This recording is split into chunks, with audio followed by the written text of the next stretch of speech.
Hi மக்கா, எல்லாரும் எப்படி இருக்கீங்க? ஸ்டெனோ கட் ஆஃப் பற்றி என்னோட கமெண்ட் செக்ஷனில் பார்த்தீங்கன்னா ஃப்ரீக்வெண்ட்டாக வந்து கொஸ்டின்ஸ் வந்து கேட்டுட்டு இருக்கீங்க. ஸ்டெனோ கட் ஆஃப் எவ்வளோ இருக்கும், நீங்கள் வந்து 138 கொஸ்டின் போட்டிருக்கேன்னு சொல்கிறீங்க, அப்புறம் ஏன் உங்களுக்கு ஸ்டெனோ இருக்குது, அப்புறம் ஏன் கிடைக்காது அப்படின்னு சொல்லிட்டு நிறைய கமெண்ட்ஸ் வந்துட்டு இருக்கு. நீங்கள் ஏன் அப்படி கேட்குறீங்கன்னு எனக்கு புரியுது. ஏன்னா ஸ்டெனோ இருக்கிறதுனால 138 கொஸ்டினுக்கு கிடைக்கும் அப்படிங்கிறது உங்களோட ப்ரெடிக்ஷன்.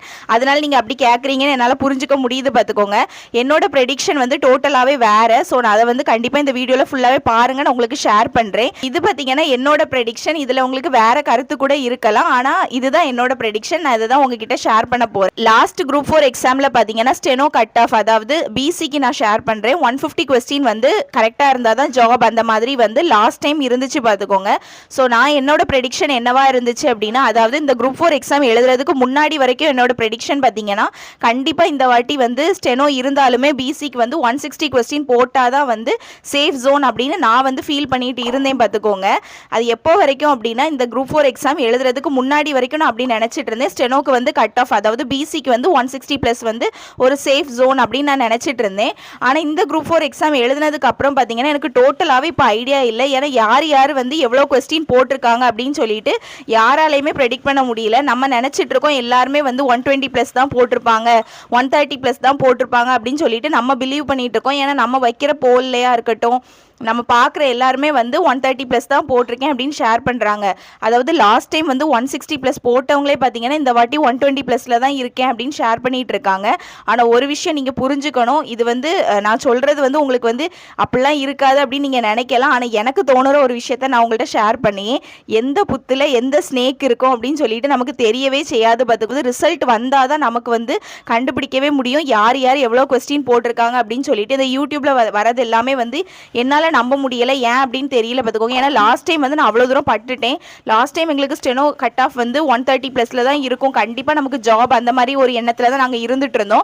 கடைசியில் பார்த்தீங்கன்னா எல்லாருமே 150 ப்ளஸ் வந்து நிறைய பேர் வந்து இருந்தாங்க பிசியில். நான் சொல்கிறேன், ஸோ என்னதான் வந்து இப்போ கொஸ்டின் பேப்பர் இவ்வளோ டஃபாக இருந்தாலுமே, தமிழ் இவ்வளோ டஃபாக இருந்தாலுமே, ஜிஎஸ்ல கூட பாருங்கள் 75 கொஸ்டினில் வந்து 25 கொஸ்டின் வந்து தப்புன்னு சொல்கிறாங்க. ஸோ இந்த லெவலில் இருந்தாலுமே சில அகாடமியில் இப்போ கூட யூடியூப்பில் சில அகாடமியில் வந்து ஷேர் பண்ணிட்டு இருக்காங்க ஸ்டூடெண்டோட மார்க் வந்து 165 பிளஸ் மேலே இருக்கு அப்படின்ட்டு நிறைய அகாடமிஸ் வந்து ஷேர் பண்ணிட்டு தான் இருக்காங்க. ஸோ இதை பார்க்கும்போது கட் ஆஃப் அப்படிங்கிறத நம்மளால கிளியராக வந்து இந்த டைம் ப்ரெடிக்ட் பண்ணவே முடியாது. ஏன்னா யார் எவ்வளோ கொஸ்டின் வந்து உண்மையாகவே போட்டிருக்காங்க அப்படின்னு சொல்லிட்டு நம்மளால ப்ரெடிக்ட் பண்ணவே முடிய மாட்டேங்குது. பார்த்துக்கோங்க, இன்னொரு விஷயம் என்னன்னா, நான் 138 கொஸ்டின் போட்டிருக்கேன், ஸோ எனக்கு கிடைக்கும் அப்படின்னு நீங்கள் சொல்றீங்க. ஆனால் ஆக்சுவலாக நான் 138 கொஸ்டின் தான் போட்டிருக்கேனா அப்படின்னு எனக்கே வந்து கிளியராக தெரியல. பார்த்துக்கோங்க, எதனால அப்படின்னு நான் சொல்லுவேன்னா, எக்ஸாம் கொஸ்டின் பேப்பரில் வந்து லாஸ்ட் ஒரு 10 to 15 கொஸ்டின் வந்து நான் என்ன ஷேட் பண்ணேன் அப்படின்னு எனக்கு ஞாபகம் இல்லை. நான் ஜஸ்ட் சும்மா இதை தான் நான் ஷேட் பண்ணியிருப்பேனா இருக்கும் அப்படின்னு ஒரு கெஸ்ஸிங்கில் தான் நான் வந்து இப்போ கால்குலேட் பண்ணி வச்சிருக்கேன். அது மட்டும் இல்லை, இப்போ நமக்கு ஜிஎஸ்ல வந்து நிறைய கொஸ்டின்ஸ் வந்து தப்பாக இருக்குது, தமிழ்லையும் நிறைய கொஸ்டின்ஸ் வந்து தப்பாக இருக்குது, ஆன்சர் கீழே கூட நிறைய தப்பாக இருக்குது. ஸோ இதெல்லாம் வச்சு பார்க்கும்போது எனக்கு என்னமோ இதை விட குறைய தான் செய்யும் அப்படின்னு எனக்கு தோணுது. கூடுமான்னு எனக்கு தெரியல, குறைய தான் வாய்ப்பு இருக்குது அப்படின்னு எனக்கு தோணிட்டு இருக்கு. ஸோ அதெல்லாமே வந்து வெயிட் பண்ணி தான் நம்ம பார்க்க முடியும். பார்த்துக்கோங்க, ஸோ இதுதான் பார்த்தீங்கன்னா ரீசன் என்னால் வந்து கட் ஆஃபை வந்து ப்ரெடிக்ட் பண்ணி சொல்ல முடியாததுக்கான ரீசன் இதுதான். ஸ்டெனோக்கு நான் சொல்கிறேன், மற்றபடி எனக்கு ஜேஏக்கெலாம் தெரியாது. ஸ்டெனோக்கு ஓரளவுக்கு நான் கெஸ் பண்ணுவேன். பார்த்துக்கோங்க, ஆனால் பண்ண முடியாமல் இருக்கிறதுக்கு காரணம் வந்து இதுதான். ஏன்னா யார் எவ்வளோ கொஸ்டின் போட்டிருக்காங்கிறதே கெஸ் பண்ண முடிய மாட்டேங்குது. ஆனால் நிறைய பேர் ஷேர் பண்ணுறதை வச்சு பார்க்கும்போது லாஸ்ட் டைம் அவங்க 160 ப்ளஸ் வரைக்கும் போட்டவங்களே இந்த வாட்டி 120 ப்ளஸில் தான் இருக்கேன்னு ஷேர் பண்ணுறாங்க. ஆனால் ஒரு சிலரோட கட் ஆஃப் ப்ரெடிக்ஷன், அதாவது ஒரு சிலர் என்ன வீடியோ போட்டிருக்காங்கன்னா, என்னோட டாப் ஸ்டூடெண்ட் வந்து 165 ப்ளஸ் போட்டிருக்காங்க அப்படின்னு அவங்க ஷேர் பண்ணும்போது எதை நம்ம வந்து பிலீவ் பண்ணுறது அப்படின்னே தெரிய மாட்டேங்குது. நான் அகைன் உங்களுக்கு ரிப்பீட் பண்ணுறேன், எந்த புத்தில் எந்த ஸ்னேக் இருக்கும் அப்படின்னு நமக்கு தெரியவே செய்யாது. அது எல்லாமே ரிசல்ட் வந்தால் மட்டும்தான் நமக்கு தெரியும். ஸோ அதனால் நம்ம வெயிட் பண்ணி தான் பார்க்கணும். ரிசல்ட் வந்தால் தான் நமக்கே தெரிய வரும், இவ்வளோ பேர் இவ்வளோ கொஸ்டின் போட்டிருக்காங்களா, இவ்வளோ பேர் இவ்வளோ கொஸ்டின் தான் போட்டிருக்காங்களாங்கிறது எல்லாமே வந்து ரிசல்ட் வந்தால் தான் நமக்கு தெரிய வரும். பார்த்துக்கோங்க, இந்த ஆன்சர் கீழே பார்த்தீங்கன்னா எனக்கு 138 கொஸ்டின் கரெக்டாக இருக்கா அப்படின்னு சொல்லிட்டு எனக்கே கரெக்டாக தெரியல. ஏன்னா அந்த நான் சொன்ன மாதிரி அந்த லாஸ்ட் 10 to 15 கொஸ்டின் வந்து என்னால் கெஸ் பண்ணவே முடியலை. சும்மா தான் ஒரு கெஸ்ஸிங்கில் வந்து ஓகே இதெல்லாம் கரெக்டாக இருக்கும் அப்படின்னு சொல்லிட்டு நான் வந்து ஒரு ஆன்சர் கீ செக் பண்ணி வச்சிருக்கேன். பார்த்துக்கோங்க, அதே மாதிரி நிறைய பேர் வந்து கீ சேலஞ்ச் பண்ணிட்டீங்களா அப்படின்னு கேட்டிருந்தீங்க. கீ சேலஞ்ச் பார்த்தீங்கன்னா நான் இது வரைக்கும் பண்ணலை. எனக்கு தெரிஞ்சவங்க கொஞ்சம் ஷேர் பண்ணுங்கள். லாஸ்ட் டைம் நாங்கள் எல்லாருமே வந்து கீ சேலஞ்ச் பண்ணியிருந்தோம், நான் என் ஃப்ரெண்ட்ஸ் எல்லாருமே பண்ணியிருந்தோம். ஆனால் வந்து இந்த வாட்டி நிறைய பேர் வந்து வீடியோ போட்டிருக்காங்க, எல்லாருமே கீ சேலஞ்ச் பண்ணணும்னு அவசியம் இல்லை, யாராவது ஒரு ஆள் பண்ணா கூட வந்து எல்லாருக்கும் கிடைக்கும் அந்த மாதிரி சொல்லியிருந்தாங்க.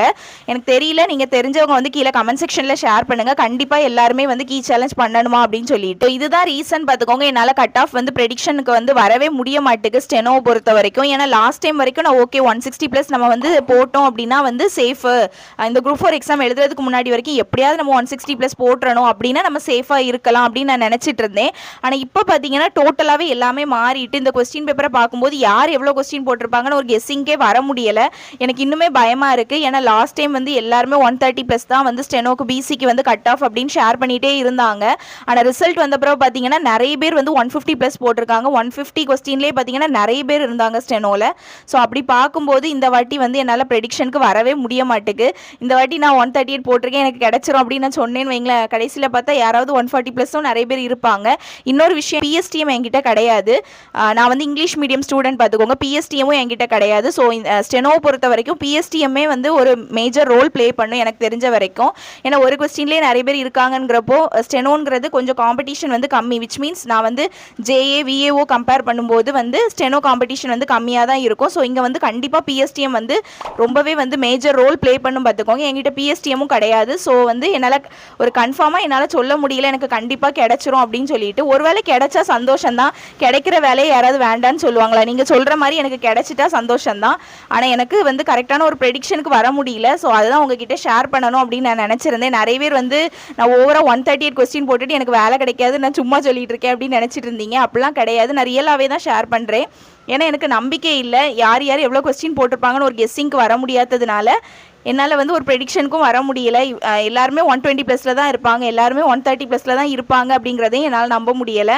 ஏன்னா லாஸ்ட் டைமே நான் நல்லா பட்டுட்டேன் பார்த்துக்கோங்க. லாஸ்ட் டைம் 130+ தான் ஸ்டெனோவில் இருப்பாங்க அப்படின்னு பிலீவ் பண்ணி கடைசியில் பார்த்தீங்கன்னா 150+ அடிச்சுது. ஆனால் அதே மாதிரி இந்த டைம் வந்து கொஸ்டின் பேப்பர் டஃப்பு தான், எல்லாமே ஓகே தான். ஆனாலும் நிறைய அகாடமிஸில் வந்து 165+ போட்டவங்க இருக்காங்க அப்படின்னு ஷேர் பண்ணும்போது எனக்கு பயமாக தான் இருக்குது, யார் யார் எவ்வளோ கொஸ்டின் போட்டிருப்பாங்கங்கிறது தெரியாததுனால. ஸோ அதுதான் நான் உங்ககிட்ட ஷேர் பண்ணணும் அப்படின்னு நினச்சிருந்தேன். ஸ்டெனோட வேகன்சி பார்த்தீங்கன்னா 400+ தான் இருக்குது பார்த்துக்கோங்க. அதுலேயும் பிசிக்குன்னு வரும்போது 100+ கூட இல்லை, அதாவது 90+ கூட இல்லை ஸ்டெனோட வேகன்சி. பிசிக்கு நான் ஷேர் பண்ணுறேன். ஸோ ஒரு கொஸ்டின்லேயே நிறைய பேர் இருப்பாங்க, அதில் பிஎஸ்டிஎம்மும் மேஜர் ரோல் ப்ளே பண்ணும் அப்படிங்கிறப்போ எனக்கு வந்து கிடைக்கிறது பாசிபிலிட்டிஸ் ரொம்ப குறைவு. ஸோ அதை வச்சு தான் நான் ஷேர் பண்ணியிருந்தேன், எனக்கு கிடைக்கிறது வந்து கஷ்டம் அப்படின்னு சொல்லிட்டு. சும்மாலாம் நான் சொல்லலை, நான் திங்க் பண்ணி தான் அப்படி நான் சொல்லியிருந்தேன். ஒருவேளை கிடைச்சாலும் சந்தோஷம் தான் பார்த்துக்கோங்க. ஸோ இதை உங்ககிட்ட இந்த வீடியோ மூலமாக ஷேர் பண்ணணும் அப்படின்னு நான் நினச்சிருந்தேன். அதே மாதிரி பார்த்தீங்கன்னா நான் வந்து ஸ்டார்டிங்லேயே உங்ககிட்ட ஷேர் பண்ணியிருந்தேன், என்னோட ப்ரீவியஸ் வீடியோஸ்லாம் நான் ஷேர் பண்ணியிருந்தேன். நம்ம எல்லாரும் வந்து தமிழை கான்சென்ட்ரேட் பண்ணி ஜிஎஸ்ஸை நம்ம பார்க்காமே விட்டுட்டோம் அப்படின்னு சொல்லிட்டு. ஜிஎஸ்லேயுமே பார்த்தீங்கன்னா இப்போ நிறைய பேர் வீடியோஸ் போட்டிருக்காங்க. நட்ராஜ் சார் கூட வந்து வீடியோ போட்டிருந்தாங்க, 75 கொஸ்டினில் வந்து 25 கொஸ்டின் வந்து தப்பாக தான் இருக்குது அப்படின்னு சொல்லிட்டு. ஸோ டோட்டலாக வந்து கொஸ்டின் பேப்பரே ஃபுல்லாகவே தப்பாக தான் இருக்குது. தமிழ் பொறுத்த வரைக்கும் அவ்வளோ மிஸ்டேக் இருக்குது. தமிழில் அவங்க கொஸ்டின் எடுத்ததே ஃபுல்லாகவே மிஸ்டேக்காக தான் இருக்குது. ஸோ என்ன சொல்கிறதுக்குனே தெரியல, இதில் என்ன ப்ரெடிக்ஷனுக்கு நம்ம வரதுக்கு சொல்லுங்க. இந்த குரூப் 4 இந்த இஷ்யூல இருந்தே வெளியே வர முடியல, இதுக்கப்புறம் எப்படி கட் ஆஃப் ப்ரெடிக்ஷன் வரைக்கும் போறது அப்படின்னு தெரியல பார்த்துக்கோங்க. ஸோ வெயிட் பண்ணி பார்ப்போம், ரிசல்ட் வந்தாதான் நமக்கே வந்து ஒரு ஐடியா கிடைக்கும் அப்படின்னு எனக்கு தோணுது. ஸோ வெயிட் பண்ணி பார்ப்போம், நெக்ஸ்ட் வீடியோவில் பார்ப்போம். பாய்.